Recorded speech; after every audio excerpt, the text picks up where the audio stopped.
And so my friend and I were speaking yesterday. We were speaking about the love of God for us. And then we got to a point where we talked about how we usually ask God for little things. And when the things comes, it's as though we are not satisfied. God has done a miracle, but we are looking sad. And then I said to him, I no longer build God small. I built him so big and so mightily. At a point in my life, it was, oh God, if I can just be making at least 30 pounds a day for 30 days. And then it moved to 50 a day, and it moved to 100 until one day God took me to a place and I saw a certain figure to make per day. And I said, what? So one can make this amount of money per day. And then the Lord said to me, as far as your eyes can see.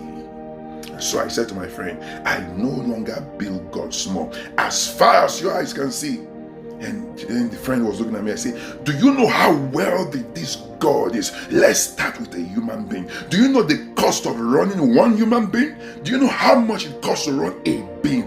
First, he said, let us make man in our own image. 3 persons together made one man. And then to run that man, do you know the cost of energy, the cost of air, the oxygen you breathe in per day, the cost of your organs, do you know? And then I said something too, because we spoke to a hair restoration center who said, oh well, this procedure will cost about 7 to 15,000 pounds. I said, my friend, come and look at 7 to 15,000 pounds from what God has given, and they will not bring their own, they won't generate their own. It will still be from the sites that God has put here that they will take to fill the other part. I said, oh, now you can know that God is so wealthy. Do you know how much it costs to keep your kidneys clean, your lungs clean, your liver clean, your heart beating? Do you know how much it costs for your hands to move, for your eyes to see? Let nothing happen to any part of you, then you will know how costly it is to replace any if they are ever irreplaceable.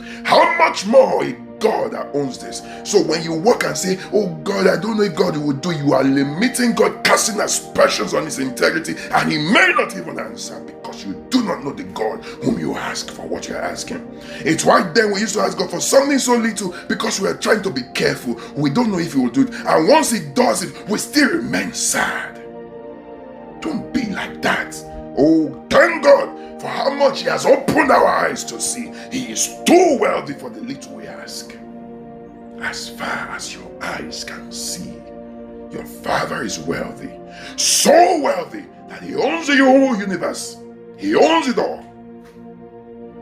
Wealthy, as we speak about Elon Musk, Jeff Bezos and the rest, as wealthy as look, the wealth that your Father owns. He said, the cattle upon 1,000 hills are mine.